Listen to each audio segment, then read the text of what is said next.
Bonsoir à toutes et à tous et bienvenue sur ce live organisé par Sciences Po Forum qui concerne un sujet très important qui est celui de la place de l'éthique dans cette période de crise sanitaire que nous traversons maintenant depuis plus d'un an.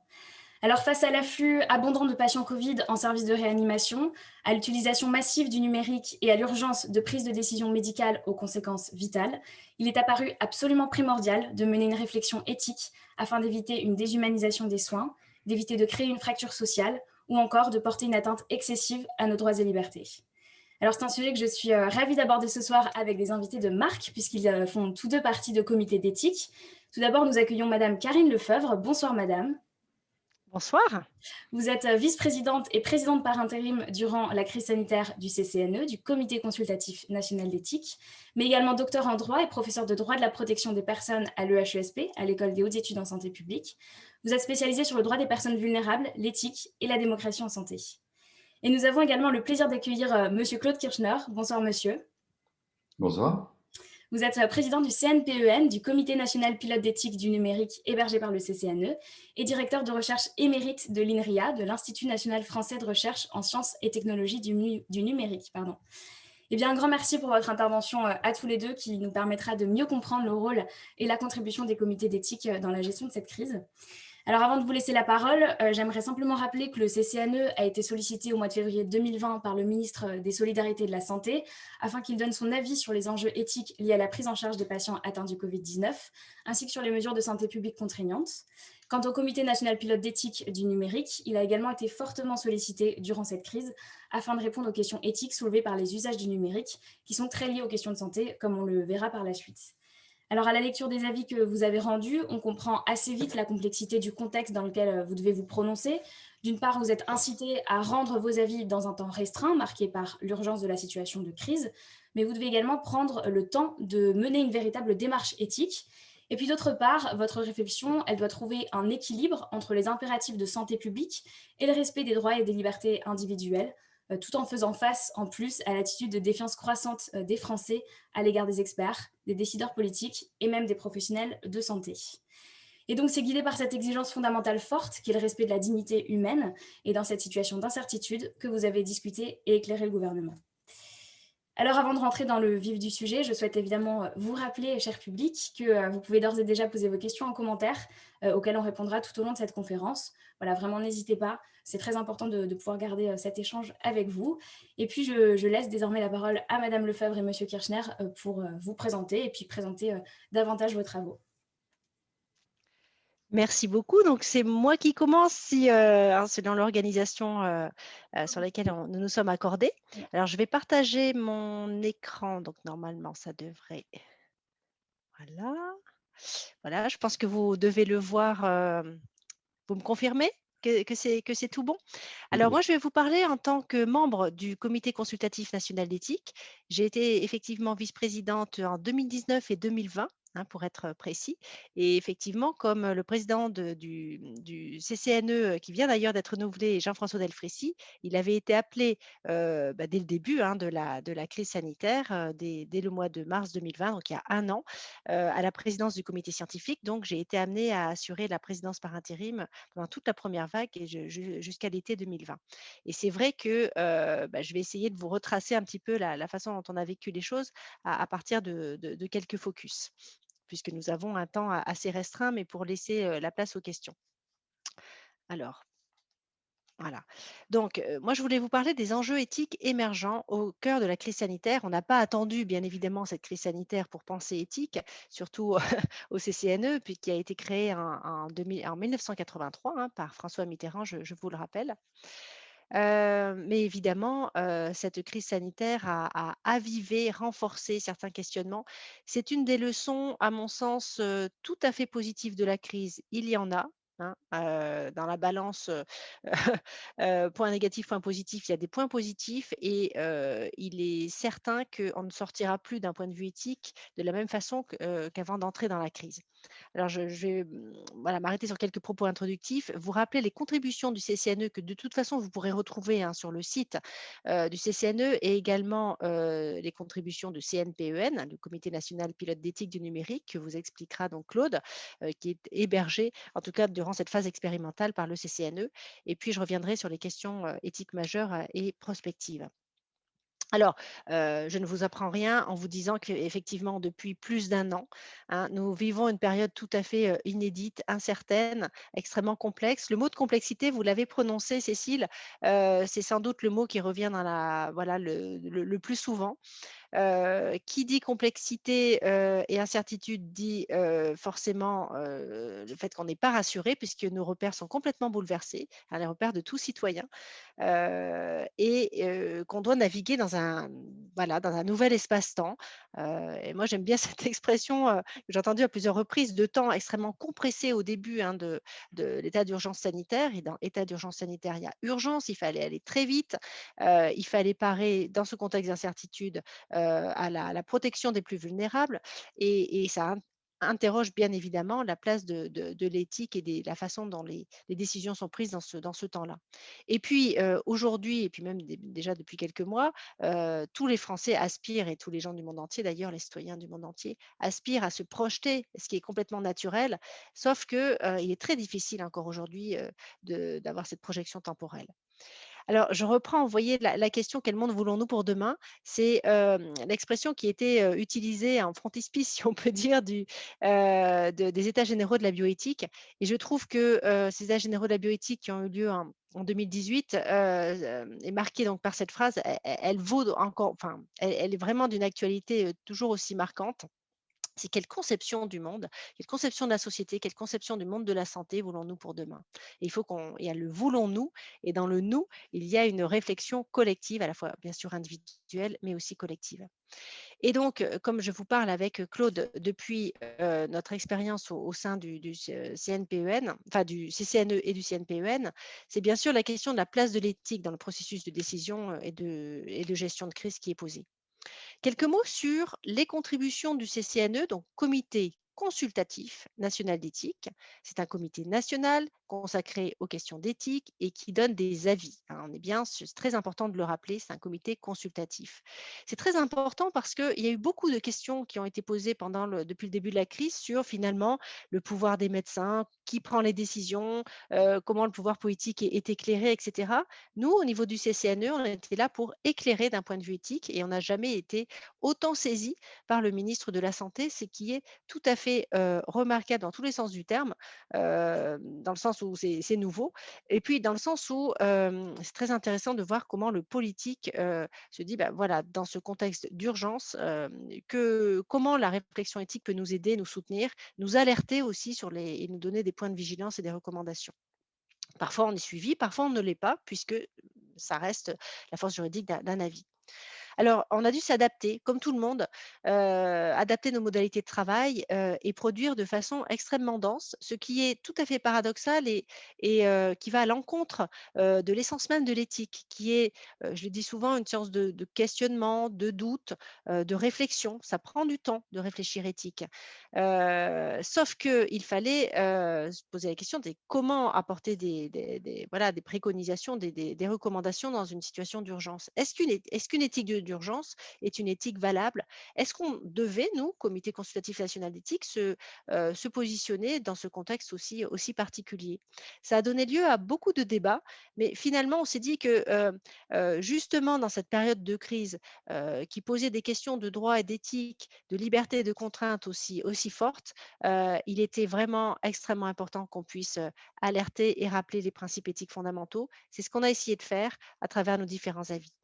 On a posé la question centrale du sens, et on a vu à plusieurs reprises combien c'était, alors sans mauvais jeu de mots, essentiel, pour reprendre ce terme-là, notamment à travers les interrogations des professionnels de la santé, du social, mais aussi bien évidemment des personnes. On a beaucoup entendu les personnes âgées ou leurs familles. Il y a eu un focus très fort mis sur les EHPAD, mais aussi sur les jeunes, hein, à tous les âges de la vie. Donc nous, on a eu le souci constant, en tout cas, d'avoir une connexion avec le terrain et vous voyez qu'il y a eu beaucoup de contributions. D'habitude, les avis du CCNE, ça prend à peu près, 1 an, hein. Je pense que, parfois un peu moins, parfois un peu plus. Donc, là, vous voyez qu'en 1 an, on a beaucoup travaillé. Donc 7 contributions avec 5 saisines, donc 4 du ministre, de la Santé, 1 du conseil scientifique. On s'est aussi autosaisi, hein, à 2 reprises. Et notamment sur les questions de deuil, qui ont suscité beaucoup d'interrogations. Alors, en 2020 donc, vous voyez ici, mais je vous invite à aller sur le site, la 1re, enfin le premier avis qu'on a pu rendre, c'est le 13 mars 2020 sur finalement une approche assez générale sur quels enjeux éthiques se posent face à une pandémie. À titre, d'information et de rappel pour, la grippe H1N1, le CCNE avait, je crois, rendu une réponse 6 mois après, le début de la crise. Donc, vous voyez qu'ici, il y a eu une saisine tout de suite. Donc c'est aussi l'évolution et l'évolution de la place de l'éthique. Il y a une décision enfin un bulletin de veille du 23 mars. Vous voyez, on est très proche, hein, 10 mars, c'est tout au début. Finalement, les membres du CCNE, donc nous sommes 40, on s'est tous mobilisés en se disant, en tout cas une très large majorité, en se disant: «Mais il y a là, dans cette situation d'urgence, il y a plein de questions qui touchent les personnes vulnérables, les personnes en situation de handicap, les personnes âgées, les sans domicile fixe, les personnes en prison, enfin, les plus jeunes, et on se doit d'alerter là-dessus». Donc il y a ce bulletin de veille que je vous invite à aller lire. Il y a un autre avis, alors je ne vais pas tous les éplucher, mais en tout cas, l'avis du 30 mars, c'est un avis dont on a beaucoup entendu parler, puisque c'était sur la question du renforcement des mesures de protection dans les EHPAD et les USLD, et bien évidemment la question de savoir s'il fallait prendre une décision de confinement général pour tout le monde, de la même façon, au même niveau. Et donc, on a vraiment beaucoup insisté justement sur le fait que, et vous le verrez tout à l'heure, même dans des situations d'urgence, il ne fallait pas oublier nos fondamentaux. On y reviendra. Donc, on s'est prononcé aussi sur les dispositions funéraires et le traitement des corps, hein, et on a été entendu puisque le décret du 1er avril a été modifié, de façon un peu plus souple et plus respectueux, des familles qui ne pouvaient plus faire leur deuil. Alors, vous voyez qu'il y a sur les derniers avis, enfin les derniers positionnements, notamment celui du 18 décembre et du 29 mars, un positionnement sur une réflexion menée sur la politique vaccinale et sur notamment le 29 mars, des questions clés dans la suite de cet avis rendu le 18 décembre, notamment sur, des questions d'actualité, hein, est-ce qu'on peut accepter une obligation vaccinale pour les soignants? Quid du pass sanitaire? Quid finalement de la vie dans les EHPAD entre ceux qui sont vaccinés et non vaccinés? Donc vous voyez que, l'éthique s'adapte en fait à l'évolution de la pandémie, l'évolution de son traitement et des questions émergentes. Et à notre, surprise, ben, enfin, quoique c'est la surprise de tous les citoyens, mais on voit bien que une fois qu'on a résolu une question et Claude vraiment, je pense que tu pourras, compléter aussi, on avait l'impression que tout de suite après, il y en avait de nouvelles qui ressurgissaient.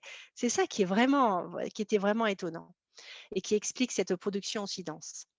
Alors, je voudrais m'arrêter, quelques minutes sur, les questions éthiques majeures et les prospectives. Alors des questions éthiques transversales avec une focale sur la démocratie en santé.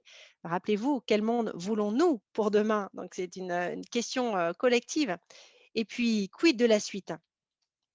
Alors des questions éthiques transversales, moi je suis juriste et c'est vrai que depuis le début, hein, ça fait 3 ans que je suis au CCNE, c'est quelque chose qui me marque beaucoup, les liens très, très étroits entre les enjeux éthiques et les enjeux de droit. Même si le comité consultatif national d'éthique est un comité d'éthique, on ne peut pas travailler l'éthique sans travailler le droit, quitte parfois d'ailleurs à faire certaines distinctions. Donc, ce qui a été très marquant depuis le début, c'est bien évidemment l'équilibre à trouver, et la confrontation entre les libertés et les contraintes, dans la balance bénéfice-risque, entre l'autonomie et l'intérêt général, la protection individuelle et la protection des autres. Ça, ce sont vraiment des grandes valeurs, des grands principes qui ont été, évoqués à de maintes reprises. Et puis l'éthique, on ne réfléchit pas tout seul, l'éthique, hein. L'éthique, elle se positionne dans un contexte géopolitique beaucoup plus large avec des enjeux politiques, médicaux, vous voyez, hein, économiques, sociaux extrêmement divers. Donc, il faut qu'on tienne compte de toute une série de critères. C'est pour ça qu'au CCNE, il y a 40 membres, dont le président, et qu'il y a des origines et des spécialités tout à fait diverses. Alors, dans nos avis, vous voyez quelques extraits. Dans l'avis du 16 novembre 2020, une situation exceptionnelle ne doit pas conduire à une éthique d'exception. Donc, comment essayer de préserver nos fondamentaux, y compris en termes d'éthique, pendant cette période, et c'est complètement bouleversante. Dans l'avis dont je vous parlais sur les EHPAD, vous voyez, le CCNE rappelle que l'urgence sanitaire peut justifier des mesures contraignantes, hein, à titre exceptionnel, mais vous voyez à la fin que cette situation d'urgence ne saurait autoriser qu'il soit porté atteinte aux exigences fondamentales de l'accompagnement et du soin. C'est-à-dire que ça ne doit pas tout justifier. Voilà. Et ça a été extrêmement débattu, notamment par rapport au confinement dans les EHPAD. Et ça le continue. Voilà quelques mots-clés qui ont traversé, et là encore, hein, je pense qu'au niveau du CNPEN, ce sont des choses communes qui ont traversé nos avis, nos prises de position, les questions de responsabilité individuelle et collective, les questions de solidarité, les questions de confiance. Je ne l'ai pas mis, mais c'est quelque chose qui est revenu très souvent. Un enjeu de cohésion sociale, hein, on a discuté, hein, de quand les masques sont arrivés, comment on pouvait se comporter, par rapport à des personnes qui ne respecteraient pas les distances, par exemple. Un enjeu d'acceptabilité très fort des mesures, contraignantes, surtout dans un pays aussi, soucieux de la préservation de ses libertés, et donc cette question de principe éthique intangible. Quelques mots sur la démocratie en santé. Je ne veux pas être trop longue parce que je ne veux pas empiéter, mais en tout cas, le constat, c'est le vrai paradoxe qu'on a pu voir depuis le début de la crise sur la question de la démocratie en santé en temps de crise sanitaire, alors que depuis quelques années, on voit bien que les textes sont de plus en plus précis sur toutes les instances de démocratie en santé, la participation des usagers dans le champ de la santé, qu'il y a des consultations citoyennes de plus en plus fortes. Eh bien, pendant le début de la crise, la première vague et une partie de la deuxième vague, ça a été un petit peu le néant, ou en tout cas l'appel à l'expression citoyenne sous toutes ses formes a été très, très faible, hein. Toutes les associations d'usagers, la Conférence nationale de santé, les conférences régionales santé autonomie l'ont repris, hein. Et nous, on l'a aussi souligné dans nos avis. Donc, constat d'un déficit pendant cette première et début de deuxième vague, vraiment à tous les niveaux. Voilà. Et donc, on a pris vraiment le soin dans ces avis du CCNE à redire combien il était important de réfléchir à solliciter l'opinion citoyenne pour accepter une réflexion sur, voilà, une transformation de notre système de santé, à plus long terme, mais à plus court terme, un nouveau rapport à justement son regard porté sur la vaccination, par exemple, hein, on en a parlé lors des 2 derniers avis. Alors, rappel récurrent, vous voyez, on n'a pas été les seuls, hein, à le faire. Les grandes instances l'ont fait, le défenseur des droits également. Et c'est un fil rouge donc, que l'on retrouve dans nos avis, avec cette question de transparence aussi, qu'on a beaucoup évoquée, et ce souci de restaurer la délibération démocratique. Il y a d'ailleurs un comité de liaison qui a fini par être créé, hein, par le président de la République, très important, mais dont on aurait souhaité qu'il soit plus large. Et enfin, au moment de la vaccination, un comité consultatif sur ces questions-là comité citoyen a été créé sous l'égide du CESE. Alors, je conclus avec et après. Et après, on n'est pas encore dans l'après, hein. On n'est pas encore dans l'après, mais même en étant encore dans les leçons de la crise Covid, enfin, en pleine crise, on peut tirer des premières leçons d'un point de vue éthique, juridique, politique, mais nous, on le fait du point de vue éthique. Ce qui est sûr, c'est qu'il ne faudra pas oublier pour la suite d'actionner systématiquement donc, ces deux leviers de la démocratie en santé et de la réflexion éthique au niveau individuel et au niveau collectif, et d'engager une réflexion éthique collective sur le modèle et les limites de notre système de santé. On a un avis notamment sur la question de la priorisation, pour ne pas dire le tri, des enjeux d'éthique et de santé publique. On vient de lancer depuis quelques mois, enfin depuis quelques temps, un groupe de travail sur ces questions-là au sein du CCNE. Une conception de la santé, du vivre ensemble et de la solidarité, c'est voilà, apprendre à vivre ensemble autrement avec ce type de pandémie. Et puis, vous avez, Cécile, dans la présentation, évoqué un mot très fort, celui de la défiance citoyenne. C'est pour cela qu'on n'a sans doute jamais autant parlé de confiance dans le cadre de nos travaux au sein du CCNE. Voilà. Alors, une petite image que j'aime bien voilà, emprunter à Sampé. Donc, vous voyez que la réflexion éthique, encore plus pendant cette période, c'est faire un pas de côté, prendre de la hauteur, aller voir ce qui se passe, cultiver son jardin, mais cultiver, aller voir aussi ce qui se passe ailleurs. Je la trouve très jolie cette image et je trouve qu'elle est extrêmement représentative de la façon dont on réfléchit, avec peut-être quand même le fait que dans la réflexion éthique, on réfléchit à plusieurs. Donc peut-être que ce petit bonhomme, il cherche aussi d'autres personnes avec qui pouvoir échanger. Merci beaucoup.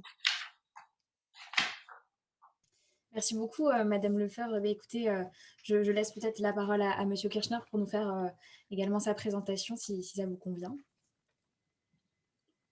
Tout à fait. Parfait, alors. Et donc, voilà, donc je vais, à la suite de Karine, et encore merci Karine pour avoir si bien exprimé les travaux du CCNE pour les sciences de la vie et de la santé, dont j'ai l'honneur d'être également membre. Et donc, je dirige aussi ce Comité national pilote d'éthique du numérique qu'on a créé sous l'égide du CCNE pour les sciences de la vie et de la santé. Et donc, dans ce cadre-là, on est dans une situation où, en fait, la pandémie, c'est la première de l'ère numérique, la Covid-19.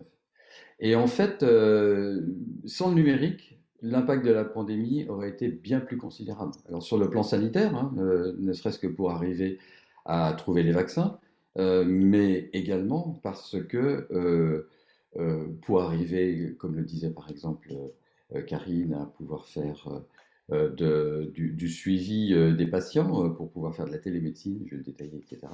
Mais aussi sur les plans individuels, économiques et social, pour arriver à gérer la cohésion, à maintenir le lien et à faire en sorte que, et ça c'est moins visible, on a été moins sensible à ça, mais sans numérique, plus d'électricité, plus d'eau, plus d'approvisionnement, les tickets de rationnement, etc. arrivaient en jeu à ce moment-là. Et donc on ne s'est pas nécessairement rendu compte combien le numérique avait un impact fondamental dans la gestion a priori de cette pandémie et bien sûr dans les conséquences qu'on va voir. Donc l'impact du numérique a été extrêmement positif. Il a aussi posé un certain nombre de questions, on va y revenir. Et la pandémie a montré l'importance centrale du numérique et des enjeux qui en résultent. Dans ce contexte-là, en fait, on peut aborder au niveau numérique et éthique un certain nombre de sujets, que ce soit sur l'ensemble des systèmes d'information pour les professionnels de santé, sur le télétravail, sur la désinformation sur les réseaux sociaux, avec les impacts que Cécile soulignait tout à l'heure, sur la téléculture, on a vu aussi l'importance de ceci, sur les applications de traçage, sur la télémédecine, sur la fraternité numérique, je vais y revenir, sur la souveraineté numérique, j'y reviendrai également. Sur le téléenseignement, je pense que je parle à des étudiants convaincus. Et donc, tous ces éléments-là, on va en parler en particulier dans ce colloque que le Comité national pilote d'éthique du numérique va mettre en place avec l'Institut Covid-19 Ad Memoriam, qui aura lieu le 11 juin 2021. C'était la page de pub pour vous inviter à vous inscrire dès que les inscriptions seront ouvertes. Et donc l'ensemble de ces éléments-là, en fait, pourquoi sont-ils apparus de façon aussi forte dans le cadre de la pandémie? Je vais prendre 5 minutes pour vous parler un tout petit peu d'informations d'humain et de numérique. Donc pourquoi les sciences et technologies du numérique ont-elles un tel impact sur nous et sur nos organisations? En fait, nous sommes des systèmes de traitement d'information. On n'est pas seulement ceci, mais en ce moment, nous sommes tous en train de traiter de l'information. Et donc la lecture de ce texte, le fonctionnement d'un organe, le raisonnement conduit pour comprendre la situation qu'on est en train de vivre, typiquement là, en ce moment, sont des traitements d'information souvent absolument non élémentaires. Et donc ces deux systèmes de traitement d'information, le biologique que nous sommes, et il y a pas, on n'est pas les seuls, hein, et le numérique interagissent, se complètent, collaborent, se combinent, avec des conséquences profondes pour l'humain et ses organisations. Et donc, cette cybercivilisation qu'on est en train de vivre de façon encore plus profonde qu'il y a 1 an et demi, repose sur une synergie profonde entre les systèmes de traitement d'information biologique et numérique, mais aussi elle est basée sur la maîtrise et la confiance dans ces systèmes de traitement d'information, considérés globalement. C'est-à-dire typiquement quelle est la confiance que je peux avoir dans les êtres humains, aussi bien que dans les systèmes numériques, qu'aussi bien dans la combinaison de ces deux types de systèmes.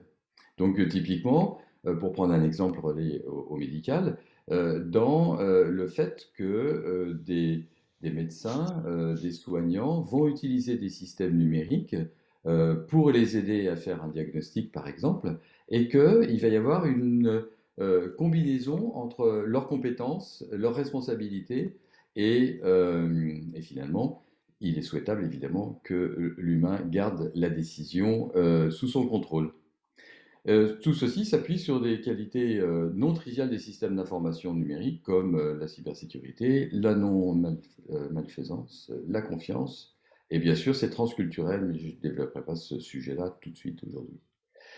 Alors, ces deux systèmes biologiques de traitement d'information et numérique qui s'interfertilisent pour le meilleur, on va voir plein d'exemples, mais pas seulement, et il faut faire un petit peu attention à ça. Et donc, typer, par exemple, hacker les systèmes d'apprentissage automatique, ça se fait relativement facilement.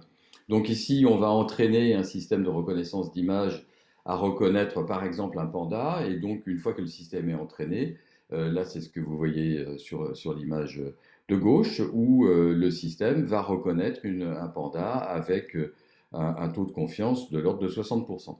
On sait injecter un bruit avec une certaine force dans cette image, qui résulte dans cette image pour laquelle vous, enfin en tant que, nous, en tant qu'humains, ne voyons pas de différence avec la première. Néanmoins, le système numérique, lui, va reconnaître en analysant cette image, en fait, un singe avec une confiance encore plus élevée qu'il reconnaissait l'image initiale. Donc, on sait hacker des systèmes d'apprentissage automatique. Ça, c'est pas nouveau, hein. Vous voyez que là, c'est une contribution qui date maintenant de 6 ans par des collègues des centres de recherche de Google. En fait, est-ce que je peux faire la même chose là sur ce système d'information biologique que nous sommes? Eh bien voilà, je vous ai hacké. Rien qu'en regardant cette diapo, je vous ai hacké parce que vous voyez que des lignes qui sont pas parallèles, celles qui sont horizontales, les bleues, elles sont pas parallèles. D'accord? Mais amusez-vous à plisser les yeux ou à faire en sorte que votre fenêtre devienne toute petite. Et vous allez vous apercevoir qu'en fait, elles sont parallèles. Et en fait, ici, quand on va regarder, vous voyez ces petits carrés noirs et blancs qui sont ici, là, eh bien en fait, il y en a qui sont inversés.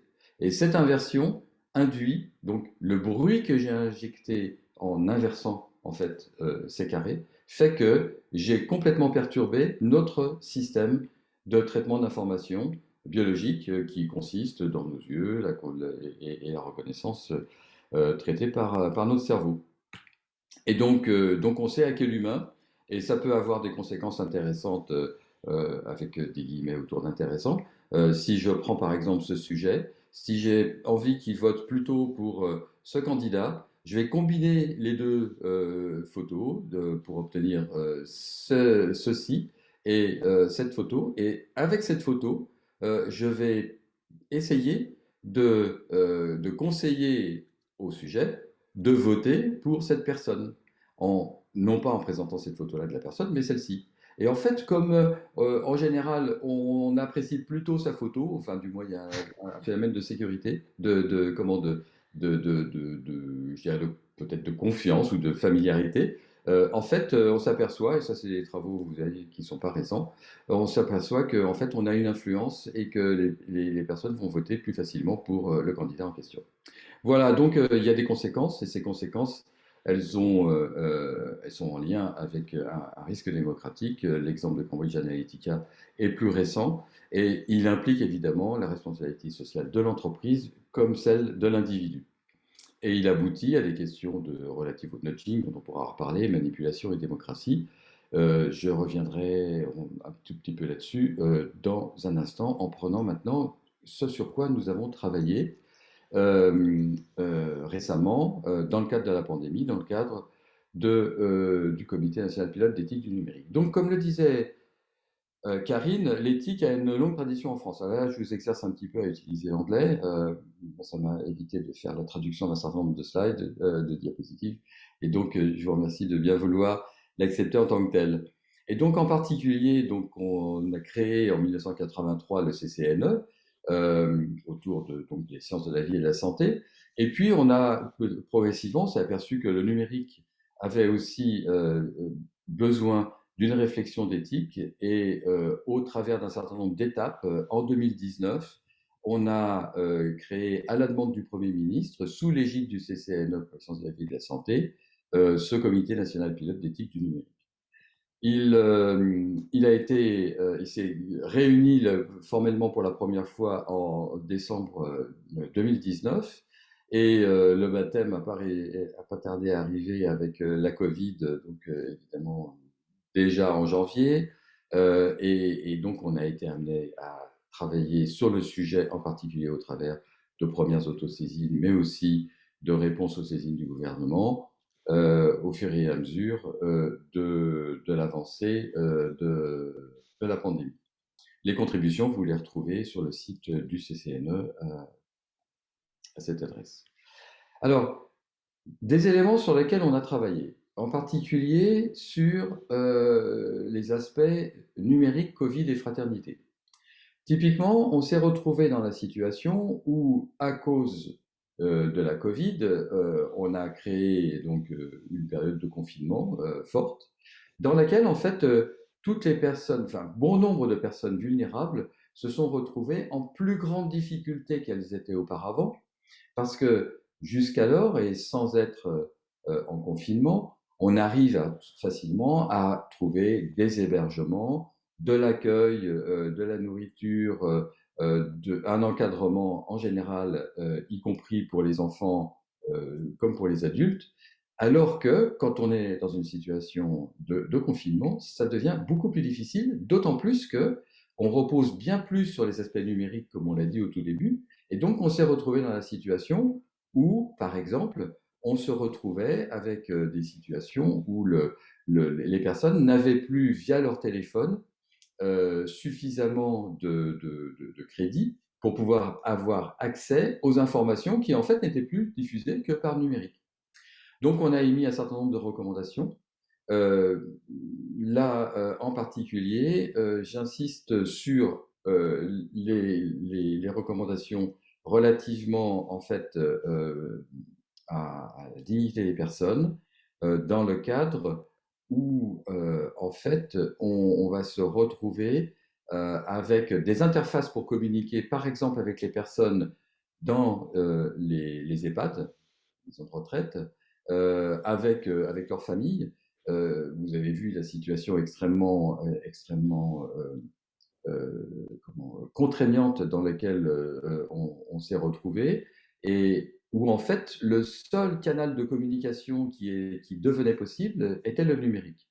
Avec des personnes âgées qui ne maîtrisent pas nécessairement ni le numérique, ni même qui comprennent le type d'interface qu'on utilise, on s'est retrouvé dans une situation où on a insisté, en particulier, une de nos recommandations, c'est de faire en sorte que les interfaces numériques veillent à respecter la dignité des personnes qui sont concernées, et que par conséquent, par exemple, les images des personnes âgées, les images de personnes en difficulté de santé ne soient pas retransmises, ne soient pas communiquées sur des réseaux sociaux, ne soient pas utilisées de façon inappropriée dans ce cadre-là, à la fois dans leur aspect statique, photo, mais aussi dynamique en termes d'utilisation des différents systèmes. Autre sujet sur lequel on est intervenu, pour aller rapidement, évidemment sur les applications de détection de proximité. J'aime pas le terme traçage.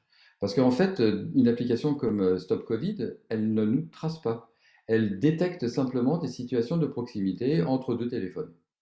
Et donc, on a émis un certain nombre de recommandations relativement à ça, dans une autosaisine d'une part, mais aussi à la demande des ministres de la Santé et du numérique. Et on a en particulier insisté évidemment sur les sujets relatifs à tout ce qui est liberté et de déplacement, respect de la vie privée, respect de l'intimité évidemment, mais également, et de façon absolument intéressante, pas forcément surprenante pour les professionnels du domaine, mais absolument surprenante, je pense, pour la majorité de la population, pour les questions de souveraineté numérique, où on s'est retrouvé dans la situation où un constructeur, à savoir typiquement Apple, refusait le fait de donner l'accès aux composantes élémentaires de son système d'exploitation pour mettre en place une politique nationale sanitaire reposant donc sur la détection de proximité. Et donc, une entreprise privée refusait à un État souverain la capacité à pouvoir mettre en place de façon simple et efficace et rapide sa propre politique sanitaire.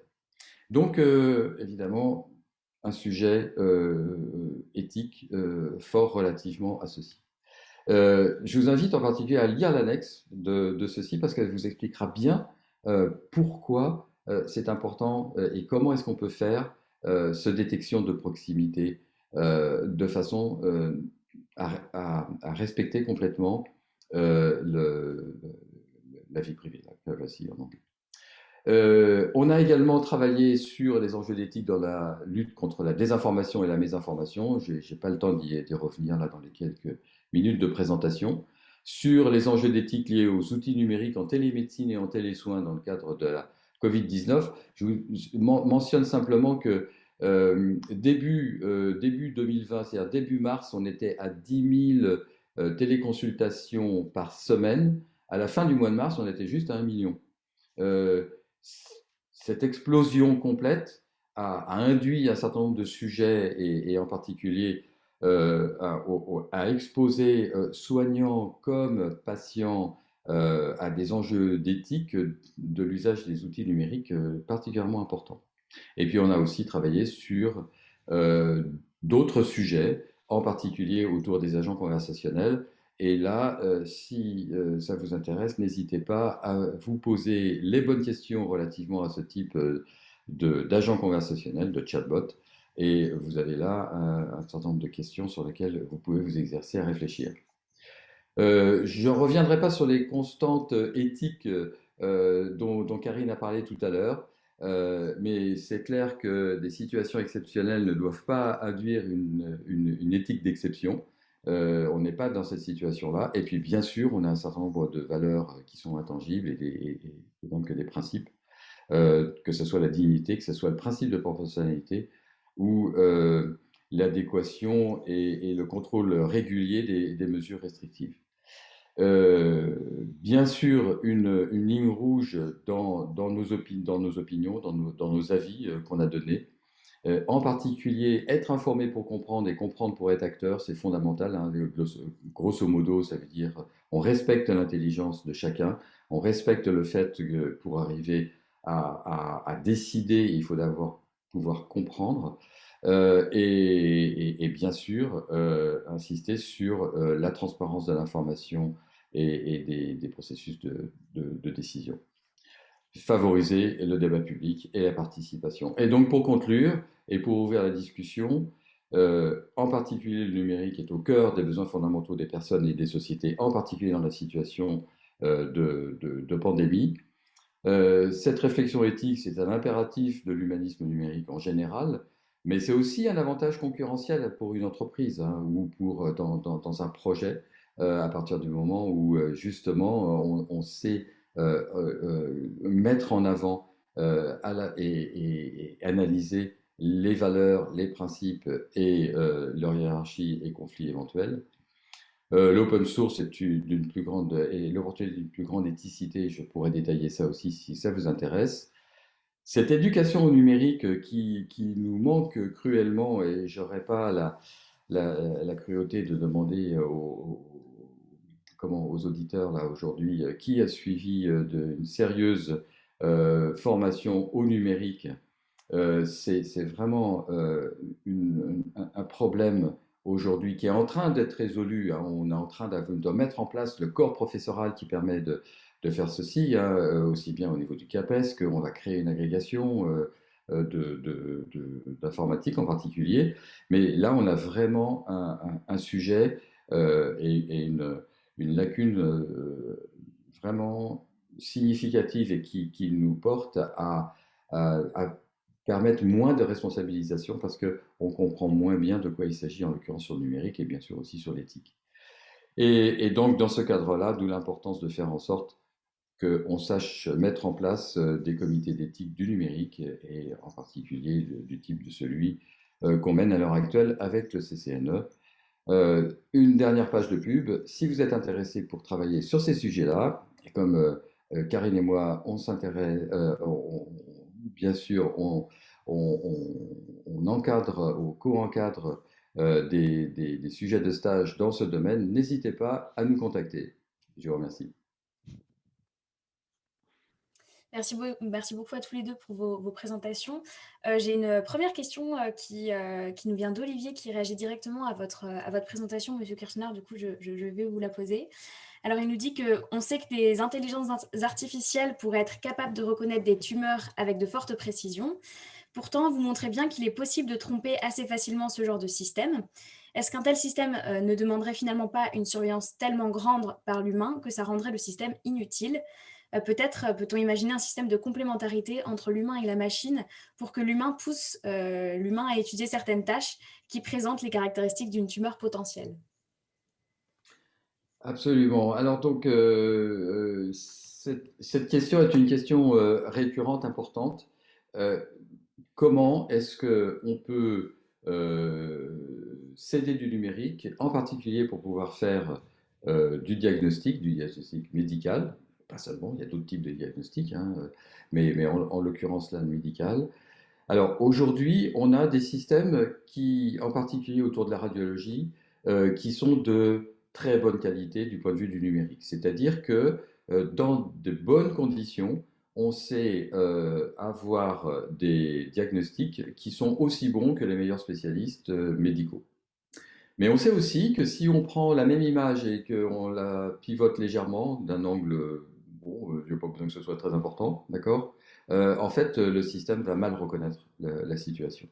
Et donc, ça veut dire que il faut être complètement attentif au fait que des actions mal intentionnées relativement à l'élaboration des diagnostics sont relativement simples aujourd'hui à mettre en œuvre. Donc, si on veut être mal intentionné, c'est pas trop difficile. Si on est bien intentionné, on peut s'appuyer sur des systèmes qui sont de très bonne qualité. Mais dans tous les cas, ce qui est important, et c'est quelque chose sur lequel le CCNE et le CNPEN insistent tous les deux, c'est qu'il faut mettre en place une garantie humaine relative à l'utilisation du numérique. Et donc ça, c'est pour tout ce qui concerne les aspects, en particulier santé et numérique, un point fondamental. Ensuite, comment est-ce qu'on met en place cette garantie humaine? C'est un vrai sujet. Et c'est un vrai sujet parce que ça va dépendre des domaines, ça va dépendre des compétences, ça va dépendre évidemment de la sensibilité. Mais pour compléter un petit peu le paysage relativement à ça, si maintenant je me place dans un contexte aéronautique, aujourd'hui, on sait faire voler un avion sans qu'il y ait de pilote à bord. On sait le faire décoller, on sait le faire atterrir. Aujourd'hui, et bien souvent, dans l'état actuel des choses, les incidents ou les accidents en aviation sont plutôt dus aux humains qu'au système numérique qu'ils utilisent. Donc l'erreur humaine est significative. Elle n'exclut pas, évidemment, l'erreur numérique, et on sait bien qu'elle peut exister aussi. Et ça n'empêche qu'on a aujourd'hui toujours des pilotes dans les avions de ligne, en tout cas, et leur fonction, c'est essentiellement de rassurer les passagers de par leur présence et d'amener à une certaine garantie humaine dans le cadre aéronautique. Donc vous voyez qu'il n'y a pas que dans le cadre de la santé où ce principe qui est énoncé de façon explicite dans le cadre médical, en particulier santé, s'applique aussi dans d'autres situations. Peut-être pour compléter, si je peux me permettre, ce que vient de dire Claude, c'est très intéressant ce principe de la garantie humaine qui a émergé finalement il n'y a pas si longtemps que ça, hein, avec toutes les questions liées au numérique. Ça veut dire quoi cette garantie humaine? Est-ce que c'est la garantie de la présence de l'homme, de l'accompagnement, de son contrôle? Est-ce que c'est une garantie en termes de preuves? Parce que bien évidemment, ça pose la question de la responsabilité, hein, du point de vue du droit. Ça, moi, depuis que j'entends parler de la question de la garantie humaine, à chaque fois surgit la question de la responsabilité. Et ce que tu racontais, Claude, sur l'avion sans pilote, ou plutôt le pilote qui est là pour rassurer, on rejoint là encore la question de la confiance. Vous voyez, cette question de la confiance, elle est vraiment extrêmement forte dans toutes les réflexions éthiques. Voilà. Et puis, bon, j'ai vu que tu avais réussi à nous hacker, donc je te regarderai plus sous le même angle à partir de maintenant.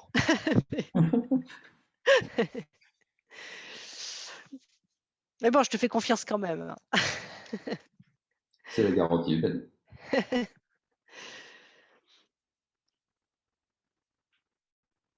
Ah, Cécile, on vous entend pas. Pardon, excusez-moi, j'avais mal cliqué. Nous avons une question de Aïcha qui nous demande quelles seraient vos premières préconisations pour sensibiliser les adolescents, usagers parfois adeptes des réseaux sociaux et des applications, aux enjeux éthiques de l'utilisation du numérique.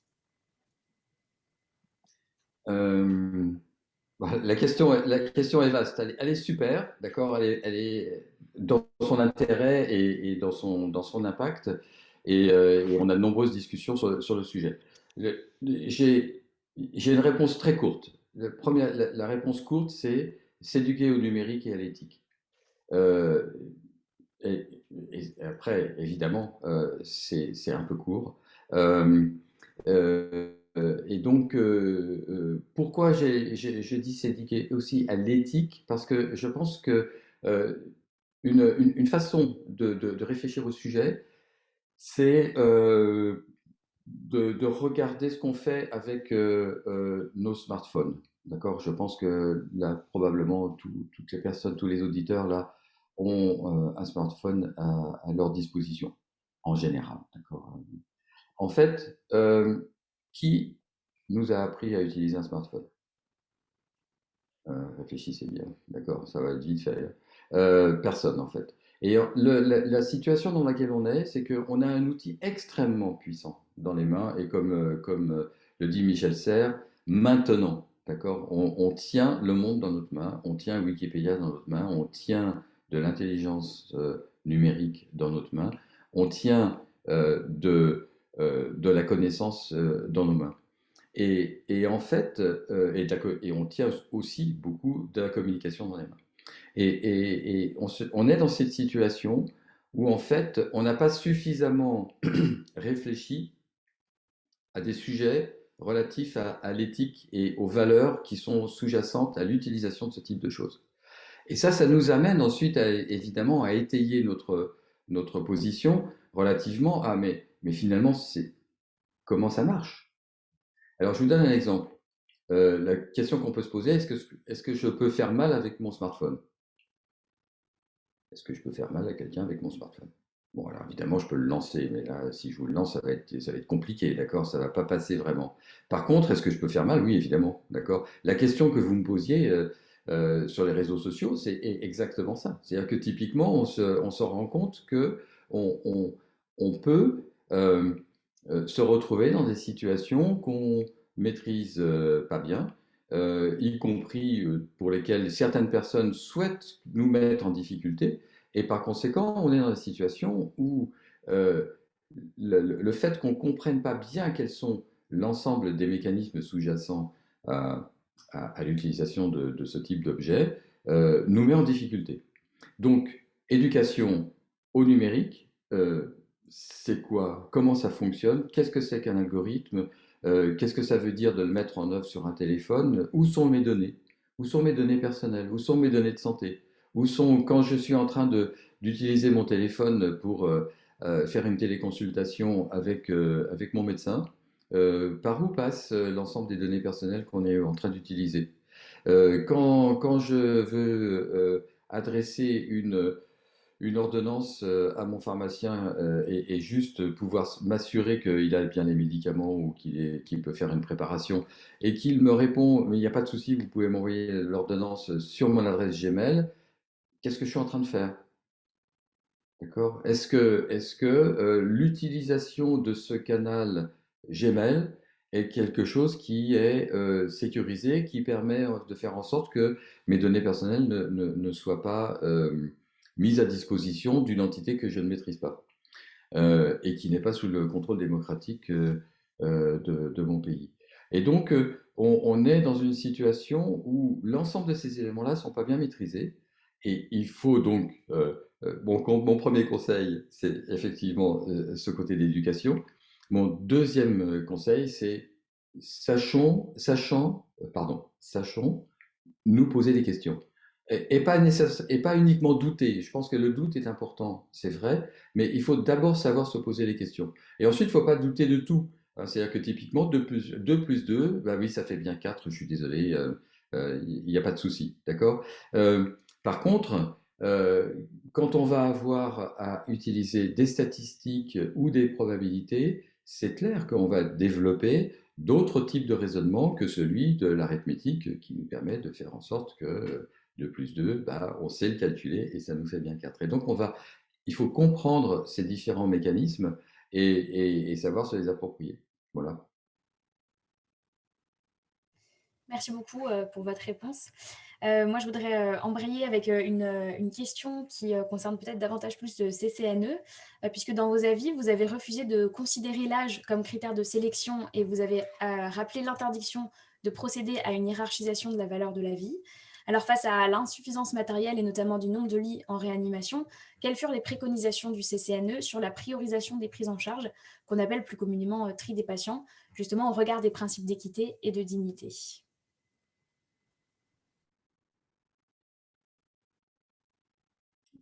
On ne vous Voilà, entend ça y est, pas. c'est bon. Parfait. Là, vous faites effectivement référence à l'avis, et puis Claude pourra compléter, hein, l'avis qu'on a rendu effectivement sur la question de la priorisation et pas uniquement la question du tri d'ailleurs.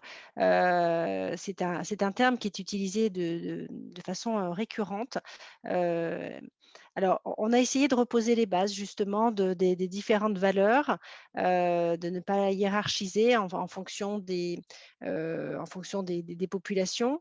Euh, En fait, on a essayé d'inverser, j'ai envie de dire ça, hein, et Claude, tu compléteras, mais de se dire finalement, quelles sont les personnes qui sont le plus à risque, qu'est-ce que, comment dire, comment la société peut être redevable, enfin, de quelle protection la société peut-elle être redevable vis-à-vis des plus vulnérables. Et d'ailleurs, c'est très intéressant de voir que quand on compare avec les positions des autres comités d'éthique, notamment européens, j'ai participé d'ailleurs à Strasbourg, à un échange avec enfin, voilà, 2 ou 3 comités d'éthique européens, et en fait, les mêmes principes avaient été posés, hein. C'était la priorité sur les plus âgés, sur les plus vulnérables.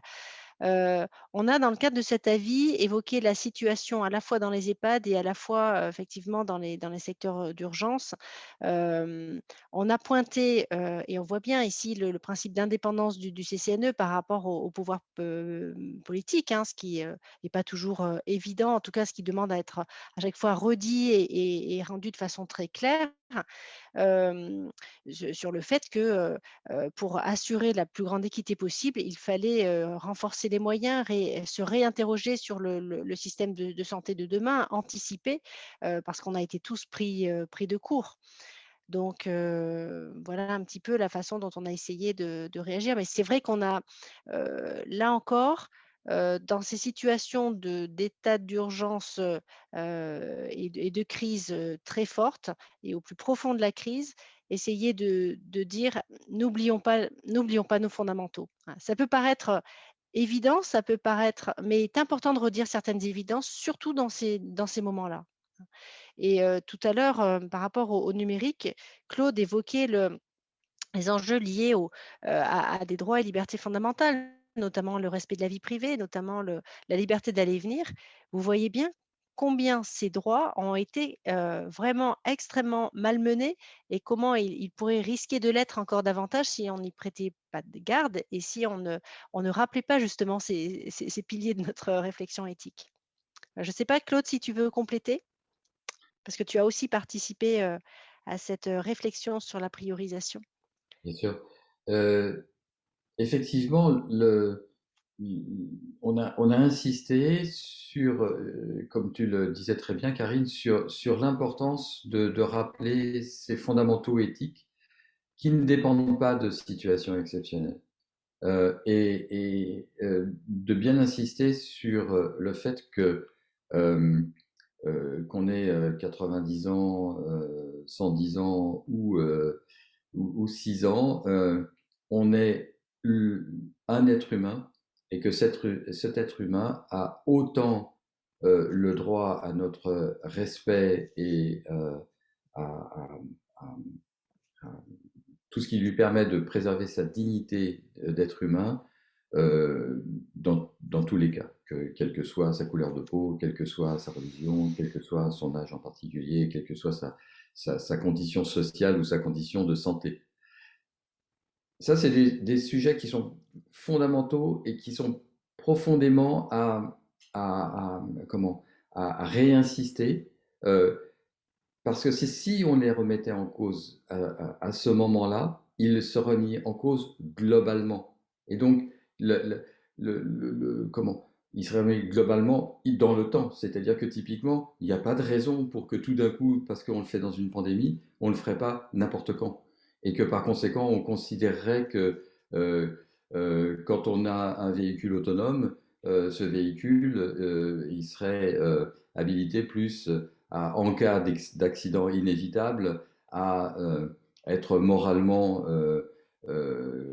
comment, euh, autorisé à pouvoir écraser ou blesser telle ou telle personne plutôt que telle autre. Ça n'a pas de sens, d'accord? On ne souhaite absolument pas pouvoir mettre en œuvre ce type de principe éthique et il est fondamental de le rappeler. Ça ne veut pas dire qu'à certains moments, les médecins, dans le cadre de leur responsabilité, ne vont pas avoir à prendre des décisions.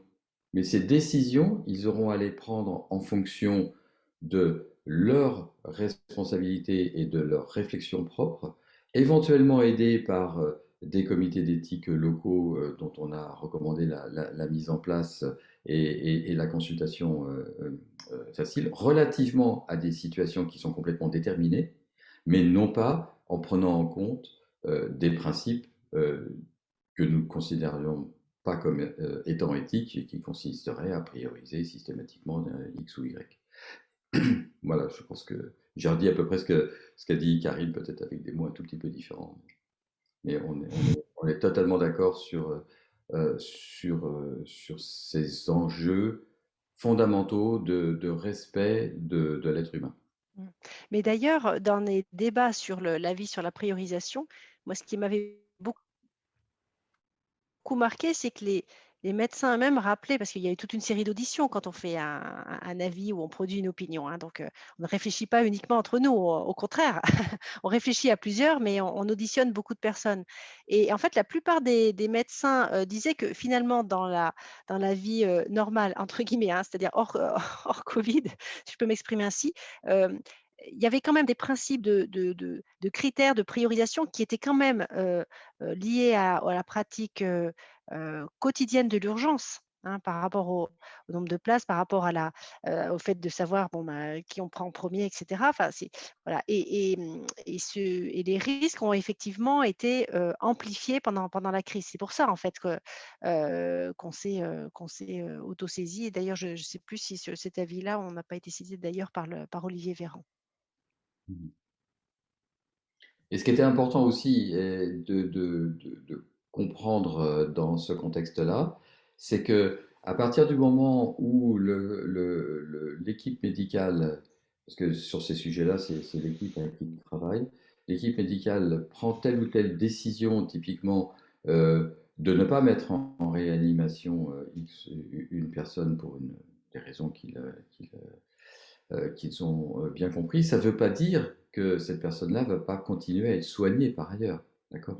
Mm. Typiquement, mais par contre, l'équipe médicale aura jugé que dans le cas d'espèce, ce n'est pas la réanimation typiquement qui sera le soin le plus approprié, donc ils s'appliqueront d'autres types de soins. Merci beaucoup, c'est très intéressant. Merci. Je voudrais revenir sur une question que vous avez un petit peu abordée durant vos présentations. C'est la question bioéthique du deuil qui est aussi, à mon avis, primordiale à aborder, que ce soit en EHPAD ou à l'hôpital. Le CNPEN a notamment mis en garde des conséquences psychologiques de la téléprésence. Alors, comment permettre aux familles de faire leurs adieux, de faire leur deuil et d'avoir un accompagnement psychologique et spirituel, alors même que les visites sont extrêmement limitées et que la mise en bière est immédiate, en raison évidemment du risque de contagion? Je peux commencer et puis Karine complétera parce que je pense que c'est vraiment un sujet aussi qui a été extrêmement important et qui continue à l'être. Euh, euh, le premier point, c'est que c'est une chance dans une situation d'épidémie d'avoir la capacité à pouvoir communiquer euh, sans crainte de pouvoir euh, transmettre la maladie. Et par conséquent, c'est une chance qu'on avait de pouvoir utiliser ce type de mécanisation de communication. Mais ce qu'il faut comprendre, c'est que c'est extrêmement intrusif. Parce que quand on est euh, en bonne santé et qu'on maîtrise à la fois le langage, le support technique, la situation en général, eh bien, comme on le fait là en ce moment, on va être capable d'utiliser ce type de mécanismes et de communication de façon appropriée. Mais dès qu'on est dans une situation où on est en fin de vie, par exemple, où on est en grande difficulté pour arriver à s'exprimer, pour arriver à comprendre dans quel contexte on est, oui, tout ça, c'est des sujets, c'est des situations différentes et qui peuvent se cumuler. Eh bien, il faut pouvoir être accompagné. Donc, ce qu'on a recommandé en particulier, c'est qu'il y ait des personnes qui soient formées en particulier dans les EHPAD, à faire en sorte qu'elles puissent accompagner les personnes dans leur utilisation de ce type de communication. C'est le premier point. Le deuxième point, évidemment, c'est que là, on va avoir des images et des images qui sont à la fois qui sont extrêmement prégnantes pour les membres de la famille, mais qui sont aussi extrêmement sensibles. C'est-à-dire que de voir son père, sa mère, sa grand-mère euh, être en phase terminale ou décédé dans son cercueil, sur une photo, c'est pas du tout la même chose que de la voir en réalité. Et donc la prise en compte dans l'étape de deuil devient complètement différente. Donc là aussi, un accompagnement complètement nécessaire sur le type de canal de communication qu'on va mettre en place. Et ce qui est assez intéressant à noter, et sur laquelle il faut faire attention. C'est aussi la question de souveraineté, c'est-à-dire typiquement de maîtrise de ce qu'on est en train de faire, y compris à titre personnel.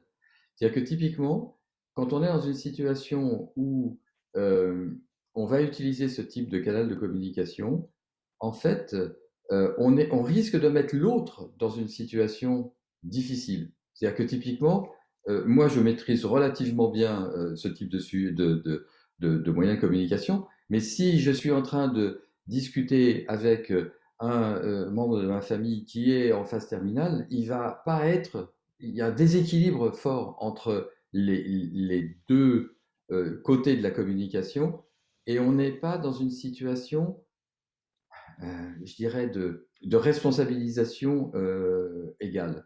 Et donc, cette différence-là, il faut aussi la prendre en compte dans notre réflexion. Donc, tout ça pour dire, il faut, encore une fois, comprendre ce qu'on est en train de faire, maîtriser le canal de communication, c'est-à-dire que, et là juste une petite alerte, euh, un certain nombre d'entreprises ont fourni aux maisons de retraite et aux EHPAD des dispositifs de communication de bonne qualité, mais pour lesquels, en fait, il y avait quand même, et ceci de façon gratuite, euh, il y avait quand même peut-être des arrière-pensées derrière ceci. Et donc, faisons aussi attention quand on a ce type. Il y avait aussi là une décision à prendre du point de vue des directions des EHPAD. Est-ce que j'ai pas forcément les moyens ou je ne sais pas forcément le mettre en œuvre, mais il y a une entreprise qui m'offre de pouvoir le faire de façon facile et donc ça va me permettre de faire communiquer à la fois mes résidents avec leur famille et donc c'est un vrai plus. Mais par ailleurs, le fait que, bah oui, mais cette valeur de maîtrise de la communication, elle est quand même mise à mal. Comment est-ce que je fais pour combiner les deux? Et ceci, on a essayé de faire en sorte que ça soit bien pris en compte et on a tâché d'éclairer dans notre avis ces aspects-là. Un tout dernier point, euh, c'est on a eu une chance absolument incroyable avec des soignants dans les EHPAD qui ont su prendre des décisions dans ces conditions-là, qui ont su mettre en œuvre dans ces conditions-là, sans avoir eu la formation, la réflexion, a priori, etc. Et on en a rencontré qui étaient absolument remarquables dans les auditions qu'on a pu conduire. Euh, cette auto-adaptation et ce dévouement à des situations qui sont extrêmement sensibles, hein, en situation de phase terminale de vie, euh, on est tombé sur bon nombre de personnes qui étaient absolument remarquables. Alors peut-être pour compléter, Claude, ce que tu viens de dire par rapport à la question du deuil,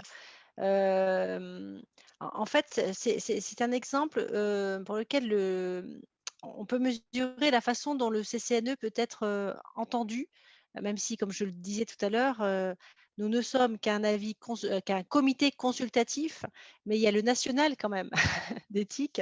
Et le fait qu'il ait été créé par un président de la République, donc François Mitterrand, est loin d'être anodin.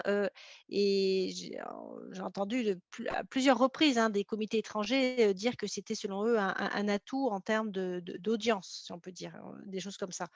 Il y a eu un décret donc extrêmement drastique du 1er avril 2020, restreignant, interdisant donc le dernier adieu, le fait de ne pas pouvoir, interdisant aux familles le fait de ne pas pouvoir voir leur mort, de ne pas les toucher, mais non seulement de ne pas les toucher, ce qu'on peut comprendre, mais de ne pas les voir, et de façon extrêmement, enfin, des mesures très contraignantes et générant une souffrance très forte et une absence de deuil possible, hein, le fait de ne pas pouvoir assister aux enterrements ou en tout cas en nombre extrêmement restreint. Et ça a posé vraiment une question fondamentale de sens, hein, et d'équilibre en fait entre la protection et est-ce qu'on n'est pas allé trop loin, voilà. Et alors ce qui est très intéressant, c'est que en fait dès le premier avis donc du 13 mars, le CCNE avait recommandé que les espaces régionaux de réflexion éthique, dont on se rapproche de plus en plus sous la présidence de Jean-François Delfrécy, c'est-à-dire c'est une éthique de proximité, hein, d'essayer d'un des allers-retours, que ces espaces régionaux puissent créer des cellules éthiques de soutien. Voilà. Alors, elles ont fonctionné de façon différente, mais ce qui a été très intéressant par rapport au deuil, c'est qu'il y a eu une véritable levée de bouclier. Voilà, on peut utiliser ce terme-là, en tout cas des remontées très forte via les RR, les espaces de réflexion éthique, des professionnels de la santé, du social, des familles, des usagers qui ont interpellé ces cellules ou ont interpellé les pouvoirs publics ou nous ont interpellés nous aussi directement au CCNE. Et donc, on s'est autosaisi et on a rendu un avis, une prise de position donc le 17 avril. Donc, vous voyez, le décret date du 1er, prise de position le 17 et donc non, c'était en avril. Et le 30 avril, il y a un nouveau décret qui vient assouplir les règles. Voilà. Alors, on n'a pas été les seuls à réagir, mais tout de même, on voit combien dans ces situations extrêmes et vraiment on pouvait considérer qu'il y avait un déséquilibre très fort et attentatoire à la dignité des personnes et des familles, il était nécessaire de rétablir un certain équilibre. Donc la question éthique, c'est d'abord reposer les fondamentaux de la question du sens, hein. Et à plusieurs, je trouve que ça a été très marquant pendant cette crise, ça continue encore, mais c'est très marquant, où des professionnels de terrain nous disaient: «Mais est-ce que ça a encore du sens?» par exemple de couper complètement enfin de maintenir un confinement extrêmement strict pour des personnes qui finalement, sont déjà dans un état de dépendance très forte et qui vont se laisser mourir en fait, hein. C'est ce qui a été évoqué de façon, récurrente. Alors, pour réagir aussi sur ce que je change de sujet, mais sur ce que tu disais tout à l'heure, sur l'utilisation du numérique dans les établissements, on n'a pas attendu d'ailleurs la crise covid pour se dire: «Attention, à l'utilisation des réseaux sociaux notamment». Alors, je vois que cette conférence est en live sur Facebook. Ça me fait penser à une jeune stagiaire qui, avait, beaucoup d'attention, avait beaucoup d'attention vis-à-vis d'une personne âgée qui est décédée et en fait, elle a pris une photo de cette personne décédée sur son lit, d'EHPAD et elle l'a envoyée sur Facebook et dans son esprit, c'était pour lui rendre hommage, voilà. Sauf qu'elle l'avait pris bien évidemment, déjà sans demander l'autorisation de personne et effectivement la famille l'a très mal pris et a engagé voilà, il y a une plainte vis-à-vis de l'établissement et vis-à-vis de c'est remonté à l'agence régionale de santé. Enfin, vous voyez et finalement, on voit bien qu'il y a un gap très, très fort entre j'ai presque envie de dire l'inconscience de cette jeune femme qui n'a pas du tout perçu les tenants et aboutissants et les enjeux en termes de droit et de respect de la dignité de ces personnes. Même si on perd la personnalité juridique à son dernier souffle, le respect, dû aux morts continue, hein. Voilà. Donc là, il n'y a pas que des questions, liées à la période covid par rapport à l'utilisation des réseaux. Tout à fait, merci beaucoup de l'évoquer. C'est en effet très important. Je voudrais revenir sur la question de la défiance envers la communauté scientifique. Vous y avez été très sensibles tous les deux dans vos avis. Qu'est-ce qui est à l'origine de cette défiance et comment sensibiliser davantage les Français au respect des principes d'une éthique de la recherche scientifique, de la santé et du soin? Claude, tu commences? Je complète ou tu veux qu'on fasse l'inverse? Comme tu veux, je peux commencer. Je peux commencer. Allez, vas-y. Euh, euh, alors, je pense que les scientifiques, comme les médecins, comme tout un chacun, comme les soignants, euh, on a tous à être particulièrement attentifs à notre intégrité et à réfléchir à l'éthique de nos comportements. Il est vrai que dans un certain nombre de situations, un certain nombre de personnes, en particulier des scientifiques, peuvent ne pas être intègres au sens où on aimerait qu'ils le soient. Euh, mais je considère que ce sont des exceptions. C'est des exceptions regrettables, mais ce sont des exceptions. Or, en fait, on a aujourd'hui des médias pardon, dont je dirais, le principe de fonctionnement est plutôt de travailler sur le buzz plutôt que de comprendre et d'avoir cette réflexion, ce sens, comprendre le sens, comme le soulignait Karine à l'instant, euh, en fait, il devrait avoir. Et donc, un certain nombre de faits malheureux sont montés en épingle, et c'est dommage.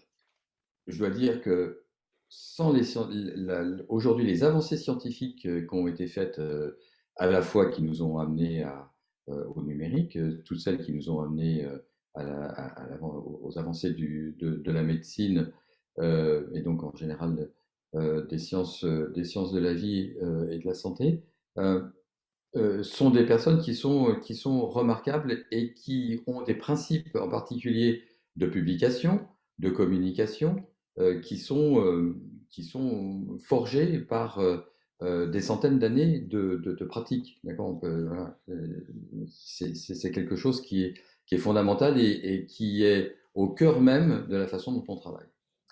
Ceci étant dit, on a été aussi dans une situation de pression due au temps et, et de mauvaise compréhension ou de compréhension erronée d'un certain nombre d'outils utilisés par les scientifiques par des personnes qui ne sont pas nécessairement familières avec la démarche scientifique.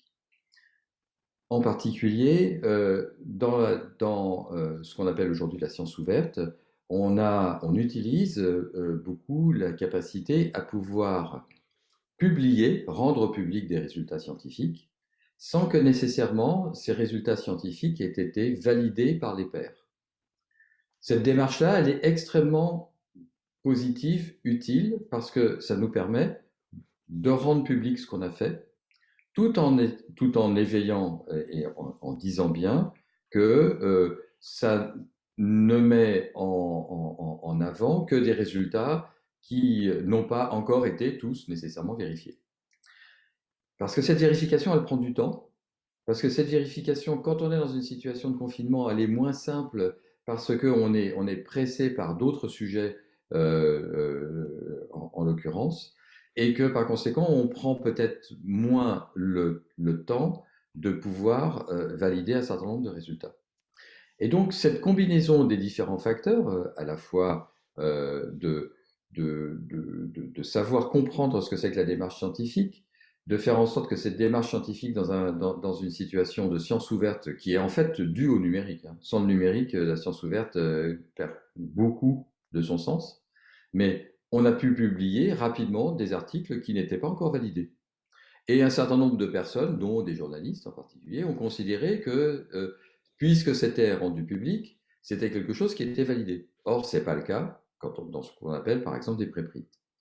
Donc, on est dans une situation où la compréhension des objets scientifiques n'était pas bonne, la compréhension des méthodes de publication n'était pas forcément bonne, et en plus, un certain nombre de situations dans lesquelles des personnes ont peut-être parlé un peu trop rapidement, en particulier les scientifiques ne sont pas nécessairement bien formés à la communication en situation de crise. Ils ne gagneront qu'à l'apprendre un peu mieux dans leur cursus. Et dernier point, autant en médecine, on a des cursus de formation systématique à l'éthique, et c'est très bien, autant dans d'autres sujets, et en particulier autour du numérique, on n'a pas aujourd'hui des cursus standards de réflexion sur l'éthique du sujet. Donc typiquement, aussi bien l'éthique en général que l'éthique du numérique. Et là aussi, il y a une perte de sens qui peut s'opérer, d'où l'importance de faire en sorte, comme je reviens, les fondamentaux, éducation à l'éthique, éducation au numérique, et je dirais aussi faire attention à l'ensemble des pratiques d'intégrité. Voilà, donc l'ensemble de cette combinaison fait que, à certains moments, on peut considérer qu'il y a défiance dans les résultats scientifiques. Mais par ailleurs, regardons la situation de façon aussi un peu plus objective. Certaines personnes peuvent dire ça, mais réfléchissons à comment aujourd'hui nos concitoyens utilisent les objets technologiques et scientifiques qu'on met à leur disposition. Voyons un peu comment, typiquement, dans le cursus d'éducation primaire, secondaire, sans parler du secondaire, de l'universitaire, je veux dire, on s'accapare des éléments de la méthode scientifique de façon absolument remarquable. Je pense que il faut pas, je ne pense pas aujourd'hui qu'il y ait une discrimination négative persistante et forte relativement aux activités scientifiques. Maintenant, je suis prêt à être challengé sur ce type de sujet. N'hésitez pas. Karine, à toi de faire. Je rebondis sur ce que tu disais par rapport aux études médicales où tu disais qu'il y avait une part de formation à l'éthique. Bah, c'est pas encore généralisé et il y a encore du progrès à faire. Je sais que le cadre des réformes justement des études de médecine et des études plus largement des professionnels de santé, le CCNE va apporter une contribution justement pour insister sur la part très importante d'intégrer davantage d'heures parce que oui, on peut avoir 3 heures dans tout un cursus de formation sur les questions d'éthique, mais on n'apprend pas l'éthique en 3 heures, hein. Et d'ailleurs, est-ce que l'éthique s'apprend, hein? C'est une démarche de réflexion, mais tout ça pour dire, et c'est d'ailleurs la même chose sur la question des droits des patients, hein. J'en profite, là, remets ma casquette de juriste. Il y a vraiment des choses à renforcer là-dessus. Donc oui, tu as complètement raison, Claude, sur le fait que derrière la formation, en plus de la formation sur l'éthique, il y aura la formation à l'usage, hein, des nouveaux canaux numériques et outils, notamment de télémédecine, mais pas que. Ensuite, dans nos discussions, moi, ça me marque beaucoup depuis qu'on se connaît. Tu dis souvent que là, par exemple, pendant cette crise, on se pose beaucoup de questions. Finalement, on se pose beaucoup de questions qu'on ne se pose pas habituellement en utilisant son smartphone, par exemple, hein. C'est vrai qu'on a souvent eu des échanges là-dessus. Mais finalement, on n'a pas confiance. Alors, on peut ne pas avoir confiance sans être défiant. On peut être voilà, dans une prudence relative, où on peut être contre tout. On peut être, comme tu l'as dit tout à l'heure, Claude, douter de tout. Alors, si on doute de tout, c'est compliqué, hein, voilà, mais les citoyens français, comme les citoyens du monde entier d'ailleurs, restent des êtres humains et donc on peut avoir une approche différente. D'où l'enjeu que tu soulignais avec juste raison de cette éducation depuis tout petit, hein. Et là, il y a un enjeu très fort d'impulser une réflexion éthique et de savoir ce que c'est, cette réflexion éthique, voilà, dans les écoles primaires, les collèges, les lycées. Et d'ailleurs, le CCNE, depuis de très nombreuses années, journée des lycéens où on fait travailler plusieurs classes, hein. Je crois qu'il y a une dizaine de lycées accompagnés par des enseignants. Et à chaque fois, on est un peu scotché, hein, par le résultat des élèves. Donc, il y a un thème chaque année. Heu, la dernière fois qu'on a pu le faire, on n'a pas fait en 2020, vu la Covid. Là, on va le refaire, sans doute en distance cette année, mais c'était justement sur le numérique, hein. Et moi, j'avais été complètement scotchée dans le très bon sens du terme, étonnée par la qualité et l'engagement des élèves. Donc c'est aussi ça, travailler la confiance dès le départ, c'est-à-dire, permettre de travailler une question, de s'ouvrir à de nouvelles, voilà, de nouveaux questionnements par rapport à déterminer les risques, les évaluer, apprendre à se questionner. Voilà, c'est ça l'éthique en fait, c'est apprendre à se questionner. Je me rappelle très bien, dans la conclusion de cette journée, leur avoir dit: «Mais après le travail que vous avez fait depuis 1 an, vous ne verrez plus les choses de la même façon». Voilà. Et éclairer, éduquer, ces jeunes citoyens, c'est, poser des bases d'une confiance plus forte, me semble-t-il. Et si, c'est bien de pouvoir dialoguer parce que ça permet aussi d'avoir le temps de compléter un petit peu un certain nombre de choses. Je pense qu'il y a un point important et ça nous ramène à une des premières questions. Typiquement, le rôle des réseaux sociaux dans tout ça. Et là, on a un vrai sujet important sur lequel on a émis donc un premier avis, hein, et sur lequel on continue à travailler. Euh, euh, le, comment, l'utilisation des réseaux sociaux pour nous influencer, donc je vous ai montré comment on pouvait le faire sur des exemples simples. Aujourd'hui, on sait le faire à grande échelle de façon beaucoup plus subtile que ce que je vous ai montré quand je vous montre un petit peu les mécanismes, comment ça peut fonctionner. Et il faut comprendre qu'il y a des intérêts sous-jacents à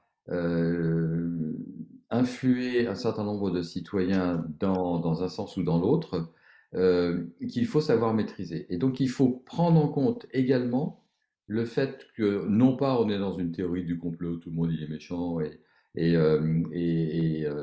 on est en danger permanent, mais par contre, il faut à chaque fois se reposer la question et savoir se donner des éléments raisonnablement objectifs de réponse à bah, est-ce que cette information elle est légitime. Qu'est-ce qui me permet de savoir sur quels faits elle se base? Comment est-ce que cette information, je la retweet immédiatement quand on utilise par exemple Twitter euh, et où est-ce que je réfléchis un petit peu plus à qu'est-ce que je suis en train de faire et quelles sont les valeurs qui sont derrière ce que je suis en train de faire. Et donc parmi les valeurs, et comme le mentionnait Karine, typiquement, on va retrouver l'intégrité, on va retrouver les aspects responsabilité, on va retrouver les aspects euh, qualité de l'information qu'on a envie de transmettre et, euh, et le côté respect évidemment des autres. Alors aussi bien ceux auxquels on s'adresse que ceux auxquels ceux qu'on peut être amené à critiquer. Euh, alors, sur les réseaux sociaux, vous pourriez faire carrément aussi une conférence là-dessus, sur ce sujet-là qui est extrêmement chaud. Pour terminer, euh, on a un certain nombre de libertés ou de principes de liberté. Liberté d'expression, liberté de déplacement. Euh, Est-ce que on a la liberté d'atteindre n'importe qui? Est-ce que c'est réellement une liberté importante? Et est-ce qu'elle est différente de la liberté d'expression? Bah, je vous livre ceci à votre réflexion. Peut-être un dernier mot pour conclure, faire le tour de toute cette question de la confiance qui ne sera pas achevée, mais quand même, enfin, en tout cas, vous l'avez abordé sous l'angle de la défiance. Moi, je voudrais revenir sur la question de la confiance. Pour avoir confiance, c'est d'abord se faire confiance et c'est faire confiance à autrui, bien sûr. Et Claude, tout à l'heure, citait une des formules qu'on a utilisées dans l'un de nos avis sur l'information. Elle disait être informé pour comprendre et comprendre pour être acteur. En fait, c'est ça l'enjeu. C'est pour ça qu'on parle autant de démocratie en santé et de citoyens en santé, c'est-à-dire des citoyens qui soient acteurs, qui comprennent le plus possible, le mieux possible. Alors, on ne va pas comprendre au même degré, mais en tout cas, avoir le minimum d'informations les plus adaptées possibles pour pouvoir prendre des décisions ou contribuer ou donner son opinion. Hein. Et voilà, et je conclurai là-dessus parce que dans le projet de loi bioéthique qui va bien finir par être adopté, il y a une nouvelle mission qui est confiée au Comité consultatif national d'éthique, qui est celui d'animer des débats annuels en région et notamment par le biais de débats publics. Et toutes les questions qu'on a abordées ce soir, ça ferait l'objet, notamment cette question de la confiance, l'utilisation des réseaux sociaux notamment, question de vaccination enfin, ou d'autres, pourraient faire l'objet de très beaux débats en région. Et c'est sans doute ce qui se profile en fait avec la structuration d'une conférence nationale de l'ensemble des RR qu'on appelle la CNERR, la Conférence nationale des espaces de réflexion éthique régionaux, dont je vous invite tous derrière vos écrans à aller regarder où que vous soyez, dans quelque région que vous soyez, pas simplement à Strasbourg, qu'à Strasbourg, vous avez un espace très dynamique depuis longtemps, d'aller voir comment il fonctionne, de quelle thématique il s'empare.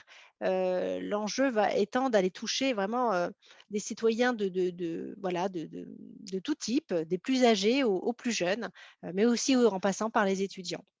Voilà un petit peu les enjeux qui se profilent à l'avenir. Voilà. Alors peut-être encore une question puisque je Oui, vois que... oui, avec grand plaisir. J'ai encore au moins deux questions à vous poser qui sont très importantes. Peut-être déjà sur la vaccination, comme ça fait l'objet d'un rapport, d'un avis pardon, que vous avez rendu très récemment. Qu'est-ce que vous pensez justement de l'obligation vaccinale et du pass sanitaire qui confronte la liberté individuelle de consentir ou non à être vacciné et la responsabilité collective de protection envers soi-même et à l'égard d'autrui, et notamment l'obligation vaccinale pour les professionnels de santé et ceux en général qui sont plus exposés au risque de contracter et de transmettre le virus. Mhm. Vaste question. Claude, tu veux y aller ou tu veux que Bon, vas-y, vas-y. je résume? En fait, ce qui a été très intéressant par rapport à l'obligation vaccinale, c'est que vous avez dû voir qu'il y a eu voilà, une prise de position, une tribune de quasiment l'ensemble des ordres professionnels qui disaient bah, si nous sommes pour l'obligation vaccinale, à partir du moment où on est professionnel de santé, ça fait partie de la vocation ou pas de protéger les patients et les plus faibles. Il est normal de se faire faire vacciner. D'un point de vue éthique, alors nous, on ne s'est pas positionné directement en faveur de l'obligation vaccinale. Par contre, effectivement, on a quand même insisté sur le fait que dans la mission des professionnels de santé, il y avait quand même des valeurs de soins et de protection d'autrui et qui avaient sans doute une responsabilité éthique à aller dans ce sens-là. Mais nous sommes effectivement un pays de liberté. Le président de la République, dès le départ, hein, a dit qu'il n'y avait pas d'obligation vaccinale. Il l'a proclamé haut et fort, ce qui pose finalement la question de se dire pourquoi aurions-nous imposé une obligation vaccinale pour les soignants et pas pour tous les autres citoyens? Ou dans un EHPAD, par exemple, dans un hôpital, pourquoi imposer l'obligation vaccinale pour les soignants et pas pour les familles qui iraient visiter? Vous voyez, c'est une situation quand même extrêmement complexe, mais en tout cas, moi, j'ai été, frappée quand j'ai participé à différentes, réunions, groupes de travail avec des professionnels de santé, que finalement, les ordres professionnels ou les directeurs d'établissement, eux, étaient beaucoup plus pour l'obligation vaccinale que, les personnes participant à des groupes de réflexion éthique qui, par réflexe, prennent un peu de recul et se dire: «Bah, on ne peut pas, voilà, aller directement sur une solution qui paraîtrait, effectivement, très simple. On oblige tout le monde et comme ça, la question ne se pose plus». Bon, certains disent, «Si on avait dès le départ obligé tout le monde, la question ne se serait pas posée». Mais, est-ce que c'est une réponse? 3 points de suspension. Sur le pass sanitaire, en fait, on a dit dans le dernier, avis là de mars 2021, on a posé les bases en fait de la réflexion qu'on va sans doute poursuivre en attendant une saisine, ministérielle si elle se confirme. Ça a été, extrêmement débattu et on voit que les choses bougent quand même, hein, puisque et là sur le numérique, tu vas pouvoir intervenir Claude. On a en fait très tôt été sollicité. Il y a eu beaucoup, beaucoup là aussi de buzz, ou en tout cas d'interventions, d'écrits au niveau des médias sur cette question du pass sanitaire. Nous, on a quand même alerté sur le fait qu'il était sans doute, au moment où la question était posée, trop tôt, dans le sens où il fallait quand même d'abord que l'accès à la vaccination soit possible pour tous, pour pouvoir exercer cette liberté. Euh, et c'est vrai qu'on voit quand même une différence entre c'est ce qui se profile, hein, le pass sanitaire au niveau international, au niveau des déplacements internationaux, et puis qui effectivement est déjà quasiment engagé, hein. Alors soit on montre qu'on est vacciné, soit on montre qu'on a subi un test PCR, ou voilà, ou en tout cas qu'on ait une attestation qu'on est négatif. Par contre, le degré d'acceptabilité n'est pas du tout le même pour aller dans un bar ou un restaurant ou un cinéma, hein. On en est là aujourd'hui, mais c'est vrai qu'on a annoncé qu'on allait sans doute poursuivre la réflexion sur ces questions.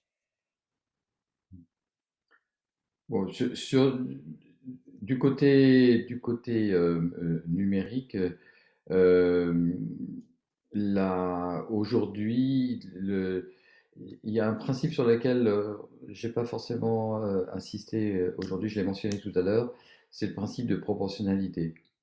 Euh, Comment faire pour que, en fait, on puisse mettre en œuvre des solutions, en particulier numériques, qui soient proportionnelles au risque sanitaire qui est sous-jacent. Et ce principe de proportionnalité, il n'est pas facile à évaluer, mais il est aussi important de pouvoir le partager avec l'ensemble de la population, l'ensemble des parties. Euh, et, et c'est clair que si on était dans une situation de pandémie avec un virus beaucoup plus virulent, hein, si on pensait par exemple à l'Ebola, euh, l'ensemble des mesures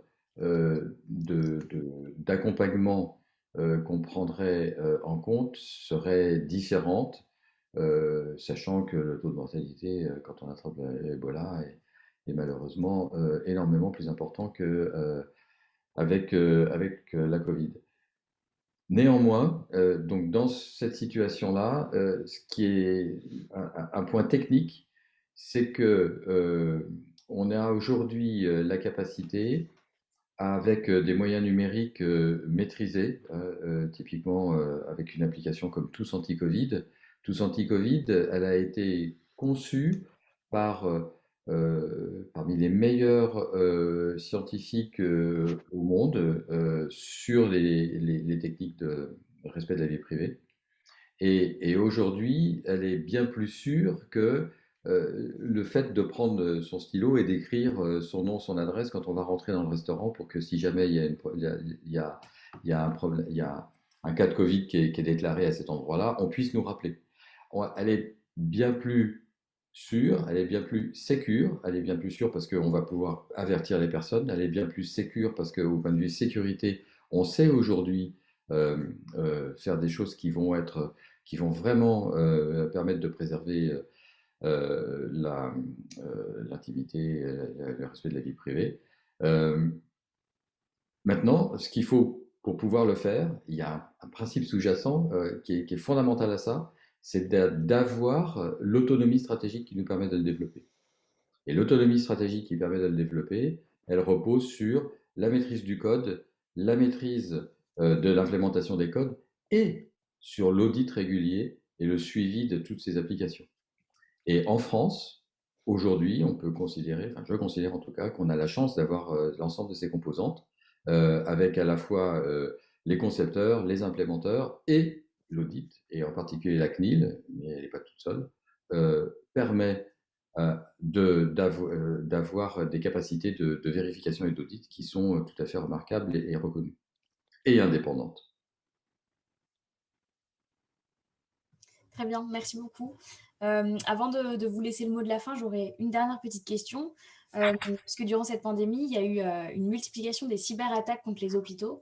Et les conséquences, elles sont notables, puisque ce sont des données ultra sensibles dont il est question et qui bloquent le système d'information de tout un hôpital, ce qui peut évidemment mettre beaucoup de vies en péril.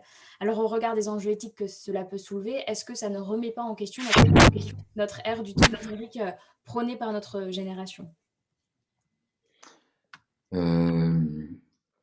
Ça le remet pas en question, mais je pense que ça le met au défi de faire en sorte qu'on soit capable de maîtriser les conséquences autour de ceci.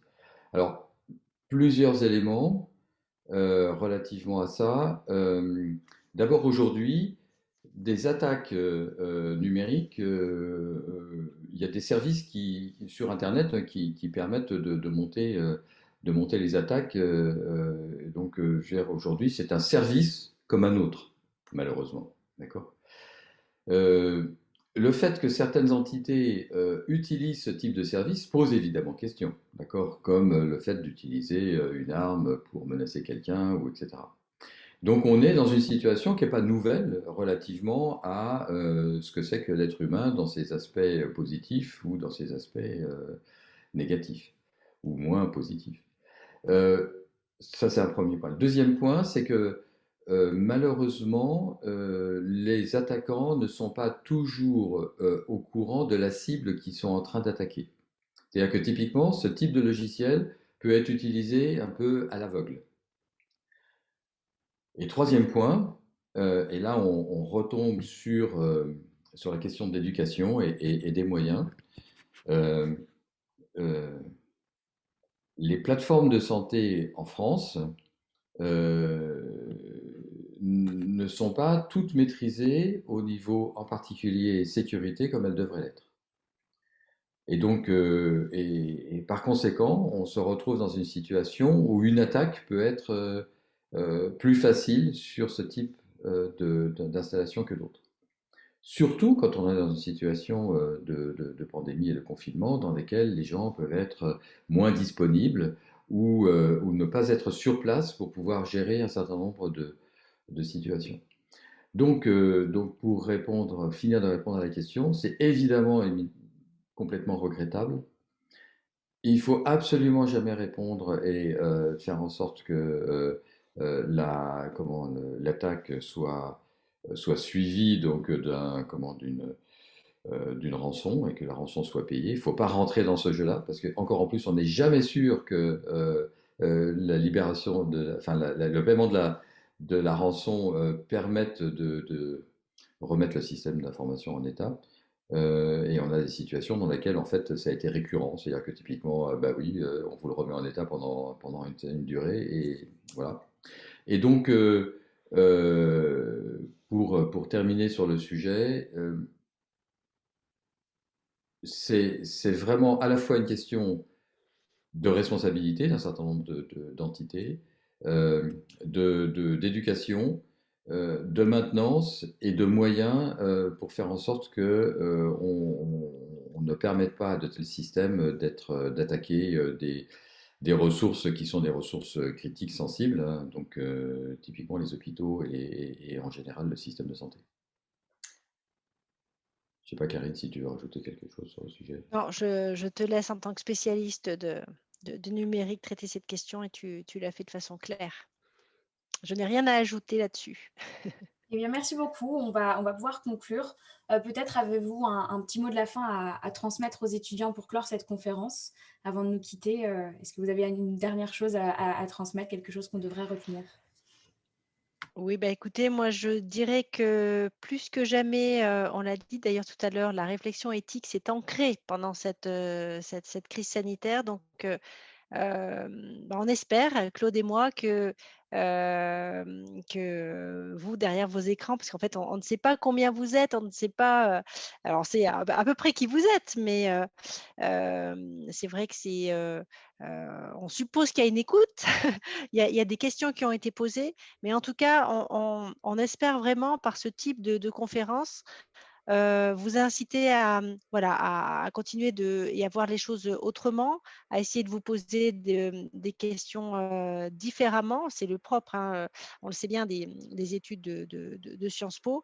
Et puis, bah, j'ai peut-être une invitation à vous faire, c'est monter l'échelle du petit bonhomme de 100p pour aller voir ce qui se passe ailleurs, voir ce qui se passe autrement. Absolument. Et donc, du haut de l'échelle, je pense qu'on peut tous se dire que on est en train de surmonter une situation, euh, alors pas nouvelle, parce que les épidémies, évidemment, les épidémies sont un phénomène normal, d'accord, dans le vivant. Mais par contre, en situation de numérique, elle est complètement nouvelle et que c'est aussi une opportunité formidable, à la fois de réflexion, à la fois d'appropriation de ces différents sujets. Et donc, moi, mon mot de la fin, c'est avec Karine en haut de l'échelle. euh, Venez avec nous, il y a vraiment des choses absolument formidables à faire et euh, on a besoin de vous à la fois pour réfléchir ensemble, pour critiquer et pour avancer. C'est une très belle image. Merci beaucoup, Madame Lefebvre, et merci beaucoup, Monsieur Kirchner, pour votre intervention et pour nous avoir bien informés de l'importance de la place de l'éthique dans les décisions qui concernent la santé. Et puis, merci à toutes et à tous d'avoir suivi et participé à cette conférence. Je vous souhaite à tous une très bonne soirée et à bientôt sur Sciences Po Forum.